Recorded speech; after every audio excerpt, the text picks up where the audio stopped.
Hello everyone, welcome to my YouTube channel. आप सभी का स्वागत है हमारे आज के इस वीडियो में। और जैसा कि आप लोगों को मालूम है कि ग्रुप डी की जो वैकेंसी है वो बहुत जल्द आने वाली है। और इसी के रिगार्डिंग जो एक नोटिस सामने आया था जिसमें टोटल 32,438 पदों पर वैकेंसी सामने आई हैं। हालांकि ये वैकेंसीज कम है, लेकिन ये वैकेंसी कम होने का जो एक मेन रीज़न है वो है एग्ज़ाम कैलेंडर। देखो, एक पुरानी कहावत है कि हर सिक्के के दो पहलू होते हैं। अब जैसे एग्ज़ाम कैलेंडर की डिमांड छात्रों के और टीचर्स के द्वारा ही रखी गई थी, रेलवे ने उसको स्वीकार किया, तो ये एग्ज़ाम कैलेंडर आने के कुछ फ़ायदे भी हैं कि आपको अगले 3 साल तक लगातार वैकेंसी देखने को मिलेगी। वहीं इसके कुछ नुकसान भी है कि जो वैकेंसीज़ आपको एक साथ देखने को मिल सकती थी, अब वो वैकेंसी आपको टुकड़ों में देखने को मिलेगी। और ऐसा ही कुछ ग्रुप डी में भी हुआ है। अगर ये एग्ज़ाम कैलेंडर ना होता तो 2019 की तरह 1,30,000 के आसपास पदों पर ग्रुप डी की वैकेंसी आपको देखने को मिल सकती थी। और ये बात मैं अपने मन से नहीं बोल रहा हूँ, बल्कि ऑफिशियल मैं आपको इस वीडियो में दिखाने वाला हूँ। जैसा कि आपको मालूम है कि ये रेलवे की तरफ से इंटेंट नोटिस जारी किया गया था, और इस नोटिस में अगर आप लोग देखोगे तो यहाँ पर केवल और केवल वेस्टर्न रेलवे का डाटा इसमें दिखाया गया था। और इसमें जो वैकेंसीज़ का असेसमेंट हुआ, यानी कि जब वैकेंसीज़ को चेक किया गया कितनी वैकेंसी खाली हैं, वो डाटा इन्होंने यहाँ पर बताया। और साथ में ये भी बताया कि रेलवे बोर्ड ने कितनी वैकेंसी को अप्रूवल दिया है। मैं शॉर्ट में जाता हूँ, यहाँ पर अलग अलग वैकेंसी का ना बता के टोटल आपको दिखाता हूँ। टोटल वेस्टर्न रेलवे केवल एक ही जोन में 18,785 वैकेंसी अभी भी वैकेंट हैं। रेलवे ने अप्रूवल दिया 4,672 वैकेंसी का, यानी कि 1/4 वैकेंसी का अप्रूवल मिला है। अभी अप्रूवल क्यों मिला है? क्योंकि रेलवे को हर साल वैकेंसी निकालनी है। अब 2025 में भी ग्रुप डी की वैकेंसी निकालनी है, तो वो वैकेंसी कहाँ से आएंगी? तो इन वैकेंसीज़ को रोककर यहीं से वैकेंसी जारी की जाएगी। फिर 2026 में जो वैकेंसी निकालनी है वो भी यहीं से निकाली जाएगी। समय के साथ जो आगे रिटायरमेंट होंगे, जो प्रमोशन होंगे, वो भी पोस्ट वैकेंट बनेगी। तो रेलवे क्या कर रहा है, अपने अगले 3 साल को पूरा सिक्योर करके चल रहा है कि आगे वैकेंसीज निकालने में दिक्कत ना आए। इसलिए ये वैकेंसी आपको 32,000 पदों पर देखने को मिल रही है, जो कि 1/4 यानी कि 1/4 वैकेंसी है। अब देखो, ये वेस्टर्न रेलवे की तरफ से आया था नोटिस, अभी एक और जोन की तरफ से नोटिस आ गया है, वो भी मैं आपको दिखा देता हूँ।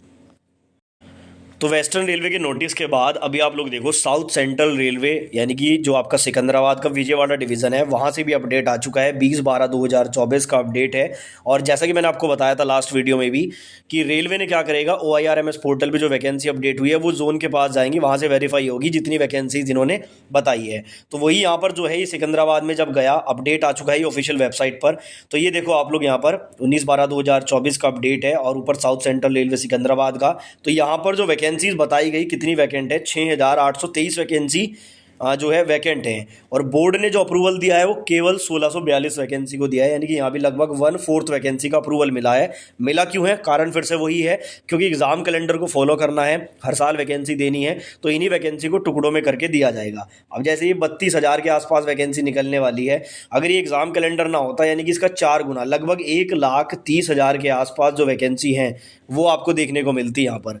तो इसीलिए मैंने बोला है कि कुछ फ़ायदे भी एग्जाम कैलेंडर के देखने को मिले हैं, वहीं कुछ नुकसान भी है। हालांकि अगर रेलवे यहाँ पर चाहे तो क्या कर सकती है कि जितनी ये वैकेंट पोस्ट है, मान लो कि 1,30,000 के अराउंड वैकेंट पोस्ट अभी आ रही हैं, तो इनमें से अगर रेलवे 1,00,000 पदों पर वैकेंसी इस साल दे देता है, 30,000 ये अगले साल के लिए रख लेते हैं। फिर अगले साल भी तो प्रमोशन होंगे और जो है आपके रिटायरमेंट होंगे, वहाँ से इनके पास फिर से जो है 40 से 50,000 वैकेंसी क्रिएट हो जाएंगी। फिर उससे अगले साल जो है ऐसी क्रिएट हो जाएंगे। तो ऐसे भी रेलवे कर सकता है, बट ये थोड़ा सा समझ से परे है कि ऐसा रेलवे क्यों कर रहा है, कि ज़्यादा वैकेंसीज को होल्ड करना चाह रहा है। ठीक है, अब इसके पीछे कुछ फाइनेंशियल रीजंस भी हो सकते हैं या कुछ भी हो सकता है। तो ये आप लोग देखो, यहाँ पर इन्होंने 6,823 वैकेंसी में से केवल 1,642 वैकेंसी का अप्रूवल दिया है सिकंदराबाद जोन में।